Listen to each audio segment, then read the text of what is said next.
Sean George ടെലിഫോണിലായിരുന്നു. Shone, channel ചർച്ചയിൽ അഞ്ചാം തീയതി നടത്തിയ വിദ്വേഷ പരാമർശമാണല്ലോ വലിയൊരു നിയമ പോരാട്ടത്തിലേക്ക് നിങ്ങളെ കൊണ്ടുപോയതും ഏറ്റവും ഒടുവിൽ കോടതിയുടെ കനിവോടെ ഇപ്പൊ ജാമ്യം നേടി പുറത്തു വന്നതും. ഈ അന്നത്തെ ചാനൽ ചർച്ചയിൽ പറഞ്ഞ പരാമർശങ്ങൾ ശരിയാണെന്ന് ഇപ്പോഴും ഷോണിന് തോന്നുന്നുണ്ടോ? അന്നത്തെ ചാനൽ ചർച്ചയിൽ പറഞ്ഞ പരാമർശങ്ങൾ ശരിയല്ലെന്ന് അദ്ദേഹം തന്നെ പറഞ്ഞല്ലോ. ഇത് ഞാനെടുത്ത് പറയേണ്ട കാര്യമില്ല. പറഞ്ഞ അദ്ദേഹം തന്നെ ആ ചാനൽ ചർച്ചയിൽ ഈ നാടിനെ സ്നേഹിക്കുന്ന നല്ലവരായ ഇസ്ലാം സഹോദരങ്ങൾക്ക് എന്റെ പ്രസ്താവന വഴി ഏതെങ്കിലും തരത്തിലുള്ള ബുദ്ധിമുട്ട് ഉണ്ടായിട്ടുണ്ടെങ്കിൽ ഞാൻ നിരുപാധികമായ പ്രസ്താവന പിൻവലിക്കുകയും ക്ഷമ ചോദിക്കുകയും ചെയ്യുന്നു എന്ന് പിറ്റേ ദിവസം തന്നെ അദ്ദേഹം തന്നെ പറഞ്ഞിട്ടുണ്ട്. അപ്പൊ ആ ചോദ്യത്തിന് പ്രസക്തിയില്ല. രണ്ട്, ഒരു സ്റ്റേറ്റ്മെന്റ് പറഞ്ഞതിന് ശേഷം അത് വിഡ്രോ ചെയ്തിട്ട് കാര്യമുണ്ടോ എന്നുള്ളൊരു ചോദ്യം അവിടെ അവശേഷിക്കുകയാണ്. ഞാൻ തീർച്ചയായിട്ടും അത് അംഗീകരിക്കുന്നു. ഒരു സ്റ്റേറ്റ്മെന്റ് പറഞ്ഞതിന് ശേഷം അത് പിൻവലിച്ചിട്ട് കാര്യമുണ്ടോ? തീർച്ചയായിട്ടും അതിൽ പശ്ചാത്താപം ഉണ്ടെങ്കിൽ അല്ലെങ്കിൽ അത് ഈ സമൂഹത്തിന് ദോഷകരമായ ഒരു മെസ്സേജ് കൊടുത്തു എന്ന് തോന്നിയാൽ അത് വിഡ്രോ ചെയ്യേണ്ട ഒരു പൊളിറ്റീഷ്യന്റെ കടമയാണ്. അതോടൊപ്പം തന്നെ ഇത്തരത്തിലുള്ള വിഷയങ്ങൾ അദ്ദേഹം പറഞ്ഞ ആ ഒന്ന് രണ്ട് വാക്കുകൾ, ഈ രാജ്യത്തുള്ള മുസ്ലിങ്ങൾ മുഴുവൻ എന്നുള്ളൊരു വാക്ക് അദ്ദേഹത്തിന്റെ വായിൽ നിന്ന് വന്നു. അതൊഴിച്ചാൽ ഈ രാജ്യത്ത് ഞാൻ താമസിക്കുന്ന, ഞാൻ ജീവിക്കുന്ന ഇരാറ്റുപേട്ടയിൽ ഉൾപ്പെടെ എന്റെ നാട്ടിൽ അഹമ്മദാബാദ് സ്ഫോടന കേസിൽ പ്രതികളായ രണ്ടുപേര് തൂക്കിക്കൊലയ്ക്ക് വിധിക്കപ്പെട്ട എന്റെ നാട്ടിൽ ഇപ്പോ യു.പിയിൽ ജയിലിൽ കഴിയുന്നുണ്ട്. അല്ല, അങ്ങനെ ഉണ്ടാകും ഷോണ്. ഒരു ചെറിയ വിഭാഗം ആളുകൾ അങ്ങനെ ഉണ്ടാകും. എല്ലാ മതവിഭാഗത്തിലും ഉണ്ടല്ലോ. 10-30 വർഷം രാഷ്ട്രീയ രംഗത്ത് പ്രവർത്തിച്ച MLA ആയിരുന്ന നേതാവിന്റെ വായിൽ നിന്നാണ് ഇത്തരം വാക്കുകൾ വന്നത്. അത് കോടതിയും ചൂണ്ടിക്കാണിക്കുകയുണ്ടായി. ഒരു രാഷ്ട്രീയക്കാരനായി നിൽക്കാൻ പി.സി. ജോർജിന് യോഗ്യതയില്ല. അത്ര വലിയ പരാമർശങ്ങൾ ഒരുപക്ഷെ കേരളത്തിലെ മറ്റൊരു രാഷ്ട്രീയ നേതാവിനും കോടതിയുടെ ഭാഗത്ത് നിന്ന് നേരിടേണ്ടി വന്നിട്ടുണ്ടാവില്ല. അതിന് കൃത്യമായ ഒരു മറുപടി എനിക്ക് പറയാനുള്ളൊരു സമയം തന്നെ. കാരണം ഇവിടെ ഭരണഘടനയുടെ 3 തൂണുകൾ, 1 ലെജിസ്ലേഷൻ, 2 ജുഡീഷ്യറി, 3 എക്സിക്യൂട്ടീവ്. ഈ 3നും അതിൻ്റെതായ കടമകൾ നിർവഹിക്കുമ്പോഴാണ് തീർച്ചയായിട്ടും ഒരു ജനാധിപത്യ സംവിധാനം കൃത്യമായി പോകുന്നത്. ഒരു രാഷ്ട്രീയ പ്രവർത്തകൻ എന്ത് സംസാരിക്കണമെന്ന് തീരുമാനിക്കുന്ന ഒരിക്കലും കോടതിയല്ല. കാരണം അത് ജുഡീഷ്യറിയുടെ ഭാഗമല്ല, അത് മറ്റൊരു ഭാഗമാണ്. പക്ഷേ അദ്ദേഹത്തിന്റെ പരാമർശങ്ങൾ, തീർച്ചയായിട്ടും കോടതിയുടെ പരാമർശങ്ങൾ ഞാൻ കുറ്റം പറയല്ല. ആ പരാമർശം നീക്കാൻ വേണ്ടി സുപ്രീം കോടതിയിൽ നമ്മൾ പോകും, അത് വേറെ കാര്യം. പക്ഷേ കോടതി പരാമർശിച്ചതിനകത്ത് കൃത്യമായി പറഞ്ഞത്, ഒരു 30 വർഷം MLA ആയിരുന്ന ഒരു വ്യക്തി ആരെങ്കിലും പ്രകോപിച്ചാൽ പ്രകോപിതനാകുന്നു എന്നുണ്ടെങ്കിൽ ആ പ്രകോപനം ഒരു രാഷ്ട്രീയക്കാരൻ ആയിരിക്കാൻ അദ്ദേഹത്തിന് യോഗ്യനല്ല. തീർച്ചയായിട്ടും ആ പരാമർശത്തോട് ഞാൻ യോജിക്കുന്നു. തീർച്ചയായിട്ടും അതാണ്. പക്ഷേ ഏത് സാഹചര്യത്തിലാണ് പി.സി. ജോർജ് എന്ന് പറയുന്ന വ്യക്തി, ഏത് സാഹചര്യത്തിലാണ് ഇത് പറയുന്നത്? അദ്ദേഹത്തിന്റെ, ഞാൻ പറഞ്ഞില്ലേ, 30 വർഷം 33 വർഷം MLA ആയിരുന്നപ്പോൾ അദ്ദേഹം താമസിച്ചതും ജീവിച്ചതും ഈരാറ്റുപേട്ടയിലാണ്.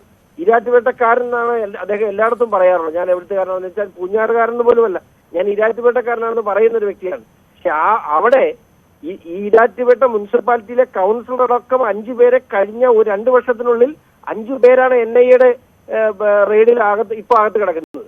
അവിടെ SDP ഉൾപ്പെടെയുള്ള ജമാഅത്തെ ഇസ്ലാമി ഉൾപ്പെടെയുള്ള ശക്തികൾ ആ നാട്ടിലെ മതസൗഹാർദ്ദം തകർത്തുന്നതിലും, അത് മാത്രമല്ല അതിനപ്പുറത്തേക്ക് വലിയ രീതിയിൽ തീവ്രവാദ പ്രവർത്തനങ്ങൾ ആ നാട്ടിൽ നടക്കുന്നു എന്ന് കാണിക്കുമ്പോൾ അദ്ദേഹത്തിനത് തുറന്നു പറയാൻ പിന്നെ ആര് പറയും? നിങ്ങൾ ആരെങ്കിലും പറയുമോ?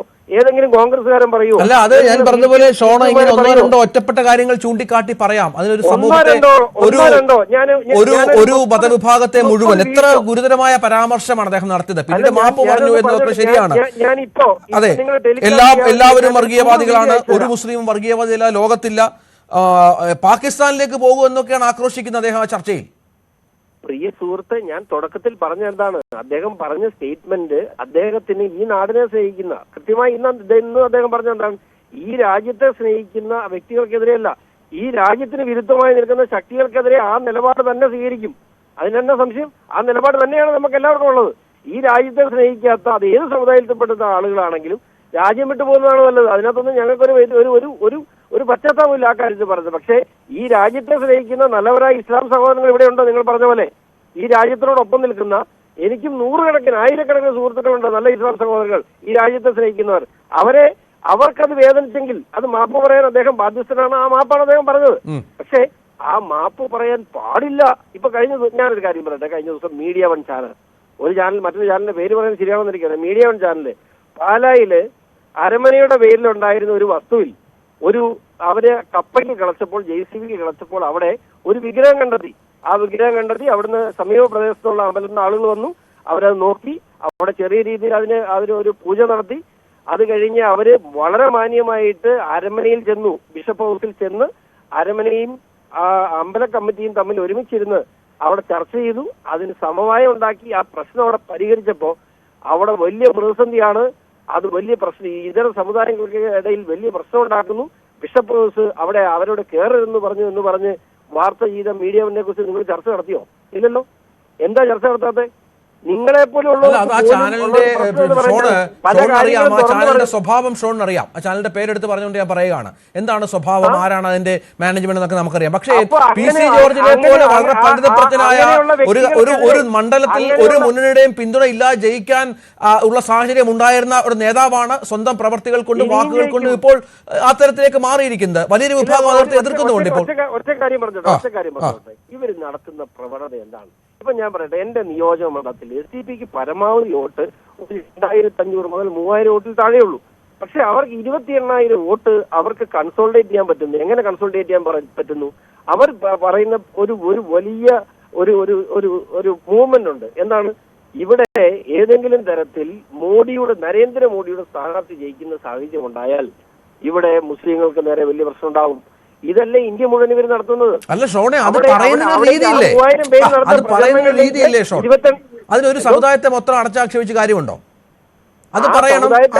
ഈ പറഞ്ഞ നരേന്ദ്രമോദിയെ തോൽപ്പിക്കണമെന്ന് ആഗ്രഹിക്കുന്ന ആളുകളുടെ ഇടയിൽ കൂടി കയറി ചെല്ലാൻ എന്താണ് എല്ലാ ആർജവും കഴിവുള്ള ആളായിരുന്നു പി സി ജോർജ് എന്ന് ഞാൻ പറഞ്ഞാണ്. ഇപ്പോഴത്തെ ജോർജ് അല്ല, പഴയ ജോർജ്. എനിക്ക് വളരെ വ്യക്തം അറിയാവുന്ന അദ്ദേഹം. ഇത് തുടക്കത്തിൽ ഞാൻ പറഞ്ഞതാണ്. ആ സ്റ്റേറ്റ്മെന്റിനെ ഈ ചർച്ചയിൽ ഇരിക്കുന്ന ആരെങ്കിലും ഓൺ ചെയ്യുന്നുണ്ടോ? ഞങ്ങളുടെ പാർട്ടിയുടെ ആരെങ്കിലും അതിനെ സംബന്ധിച്ച് ആ സ്റ്റേറ്റ്മെന്റ് ശരിയായിട്ട് പറഞ്ഞോ? എന്തിനാ അദ്ദേഹം പറഞ്ഞു ആ സ്റ്റേറ്റ്മെന്റ് ശരിയായിരുന്നു എന്ന്? സ്വാഭാവികമായി നിങ്ങൾക്ക് എല്ലാവർക്കും അറിയാം. ഈ പറയുന്ന 43 വർഷമായിട്ട് പി സി ജോർജിനെ എല്ലാവർക്കും അറിയാം. അദ്ദേഹത്തെ പ്രകോപിച്ച സ്വഭാവം അദ്ദേഹത്തിന്റെ സ്വഭാവം അനുസരിച്ചത് പറയും. പക്ഷെ അദ്ദേഹത്തിന് തെറ്റുപറ്റിയാൽ മാപ്പ് പറയാൻ ഒരു മടിയില്ല അദ്ദേഹത്തിന്. അത് കൃത്യമായി പിറ്റേ ദിവസം തന്നെ അദ്ദേഹം തിരുത്തി. പക്ഷെ ഇവിടെ എന്താണ്, ഞാനൊരു കാര്യം, പി സി ജോർജിനെ അറസ്റ്റ് ചെയ്ത് ജയിലിലിട്ടു. ഇവിടുത്തെ പ്രശ്നങ്ങൾ തീരുമോ? ഞാൻ ബാലുശ്ശേരിയുടെ 50 വീഡിയോ ഞാൻ അങ്ങോട്ട് അയച്ചു തരാം. എന്താ പറയുന്നത്? ഇവിടുത്തെ ഇതര സമുദായങ്ങൾക്കെതിരെ അത്രമാത്രം ചീത്ത പറയുന്നു. ഇവിടെ മദനിക്കെതിരെ 52 കേസുകളാണ് മദനിക്കെതിരെ ഇതേ കേസ് ഫയൽ ചെയ്തത്. എന്നിട്ട് ശ്രീ VS അച്യുതാനന്ദൻ മുഖ്യമന്ത്രിയായിരുന്ന കാലഘട്ടത്തിൽ ആ 52 കേസുകൾ എഴുതിത്തള്ളി. Same case. അതിനെന്താ കുഴപ്പം? അപ്പൊ അതിനൊന്നും കുഴപ്പമില്ല. പി സി ജോർജ് പറയുമ്പോൾ മാത്രം കുഴപ്പം. ഞാനൊരു 30 വീഡിയോ ഈ ചാനലിന് തന്റെ ഇടം ഉണ്ടെങ്കിൽ ഞാനൊരു 30 വീഡിയോ അയച്ചു തരാം. കേസ് എടുക്കാൻ പറ്റുന്ന 30 വീഡിയോ. മദനിയും പിന്നെ മീഡിയ വൺ ചാനലും ഒക്കെ ആയി നമുക്ക് അങ്ങനെ അവരൊക്കെ എന്ത് നിലപാടെടുക്കുന്നവരാണെന്ന് എനിക്ക് ഷോണിന് പറഞ്ഞ് മനസ്സിലാക്കി തരേണ്ട യാതൊരു സാഹചര്യവുമില്ല. പക്ഷെ നിങ്ങളെങ്കിലും എപ്പോഴെങ്കിലും മദനിക്കെതിരെ ഒരു ചർച്ച നടത്തിയിട്ടുണ്ടോ? അല്ല, മദനി ഇപ്പൊ പ്രസക്തനല്ലല്ലോ. അല്ല മീഡിയ വണ്ണെതിരെ നിങ്ങൾ ചർച്ച നടത്തിയിട്ടുണ്ടോ? അല്ല, നമുക്ക് അങ്ങനെ മീഡിയ വണ്ണെതിരെ നമ്മൾ ചർച്ച ചെയ്യുന്ന കാര്യമില്ല ഷോൺ. നമ്മള് സമൂഹത്തിൽ നിലനിൽക്കുന്ന എല്ലാ വിഭാഗം ആളുകളുടെയും വോട്ട് നേടി ജയിച്ചുകൊണ്ടിരുന്ന ഒരു MLA അദ്ദേഹം ഇങ്ങനെ സംസാരിക്കുമ്പോൾ അപ്പോഴാണ് നമ്മൾ ചർച്ച നടത്തിയിട്ടുണ്ടോ? ബാലുശ്ശേരിക്കെതിരെ നിങ്ങൾ ചർച്ച നടത്തിയിട്ടുണ്ടോ? ഞാൻ പറയട്ടെ, ഇവിടെ സംഘടിതമായി നിൽക്കുന്ന ഈ തീവ്രവാദ പ്രശ്നങ്ങളെ ഈ പാർട്ടികളെയും ഈ തീവ്രവാദ സംഘടനകളെയും ഇവിടുത്തെ ചാനലുകൾക്കും ഇവിടുത്തെ മുഴുവൻ രാഷ്ട്രീയ നേതാക്കൾക്കും പേടിയാണ്. പി സി ജോർജിന് പേടിയില്ല. അപ്പോൾ ഷോൺ പറഞ്ഞു വരുന്നത് ഇത്തരം നിലപാടുകൾ ഇനിയും തുടരുമെന്ന് തന്നെയാണ് പി സി ജോർജ്. അല്ല, 100% രാജ്യവിരുദ്ധമായ തീവ്രവാദ സംഘടനകൾക്കെതിരെയുള്ള നിലപാടിൽ ഒരു വിട്ടുവീഴ്ചയും ചെയ്യാൻ ഞങ്ങൾ ഉദ്ദേശിക്കുന്നില്ല. അത് എന്റെ പാർട്ടിയുടെ നയമാണ്. ശരി ഷോൺ, വളരെയധികം നന്ദി. ഷോൺ ജോർജ് യാത്രയിലാണ്, അദ്ദേഹം അതിനിടയിലാണ് നമ്മോട് സംസാരിച്ചത്. ഷാക്കിർ, ശ്രീജിത്ത്